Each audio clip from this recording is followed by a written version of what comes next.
Do you have a favorite story, Kristen? I like when we're covering stuff as it's happening. Like the most recent example of Zika. It's really exciting when news is happening and Amy's saying, I have to write this, can we produce it, or can we do a breaking news alert, or can we get this into production right away? That's very exciting. When I think back on our headlines, I get a kick out of the fact that we covered so many spinach type stories and other vegetables that got contaminated, and they had a life of their own, and we just kept covering them, and to the point where we would get sick of reporting them. Our first big public health emergency in the newsroom was in 2009 when H1N1 first came to the U.S. We were kind of wrapping up the issue, and we saw reports of a couple of kids in Southern California having this thing called the swine flu. And we were like, should we cover it? Shouldn't we? So we wrote it up, like you said, 15 minutes, very short, to the point, accurate, got it in the issue the next day. And then 3 days later, the whole thing blew up here. And we were so rewarded that we had said, this does merit coverage. You know, I love a good infectious disease story. There was a lot of Ebola. Continues to be a lot of Zika. It's not our bread and butter, though. Our bread and butter is primary care, but it's still newsworthy and interesting. I really don't. Uh-huh. Because for me, there are two components of this. From the editorial staff, it's not as much about the story as it is about the process. I'm reminded of themes and concepts that I think we've been able to be very valuable for. So, for example, Zika or Ebola, where almost daily we were able to provide updates and then end-of-the-week summaries. Yeah. And then as a consumer, it helped me tremendously as well, because I could go back to that. I could look at the update when I wanted. You know, we love a good public health emergency here in the newsroom, and with Ebola, that was just happening really fast. We started covering it and weren't even sure if we should start. It didn't seem to be directly affecting the U.S. Right. And we try to keep our stuff, I think, pretty much toward U.S. clinicians. Even though we have a lot of readers, international readers. Our first breaking news alert was the first U.S. case of Ebola. Oh, okay. And it happened on September 30th.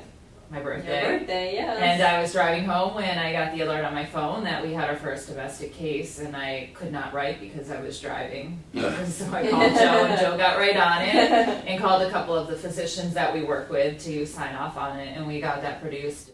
Nothing like one study. It's just there's so many studies, that we're covering and guidelines and recalls and pointers. It's pretty impressive. I look back at some of the stories. I mean, there are 10,000 stories in the database. It's just a huge amount of information. I think like some themes tend to stand out, like what was thought to be the new standards of sepsis management with new pharmacotherapy and interventions. We did a fair amount of coverage of emerging infections, worldwide, and little pockets of a breakout, and then before you know it, things have gone haywire, and the whole world is worried about it.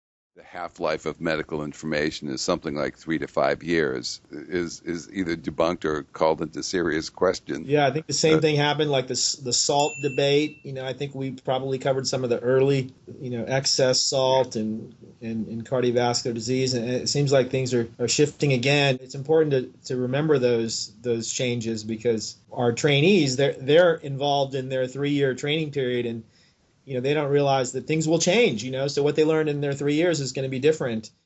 Different stories stick out in my head for different reasons.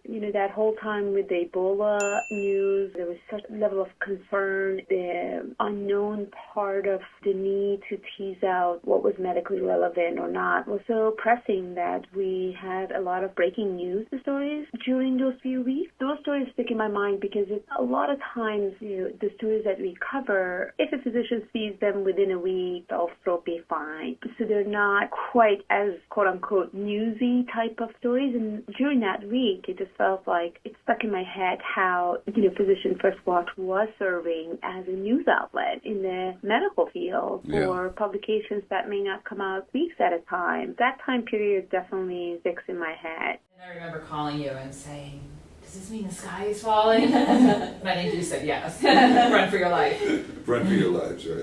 Yeah. Which we do want to use as a headline someday, but we still, even with Ebola, in the first U.S. case of Ebola, we still didn't, until zombies attack, I don't think we can use the Right. virus. Or I the think- Greenland ice sheet just Yeah, totally there we go. nuts, Oh, right, and that then would we run be- for your yeah. lives. Ebola in New York City was always our kind of throwaway headline. Like when we had Ebola in New York City, that's when we're going to do Run for Your Lives. Right. And then it happened.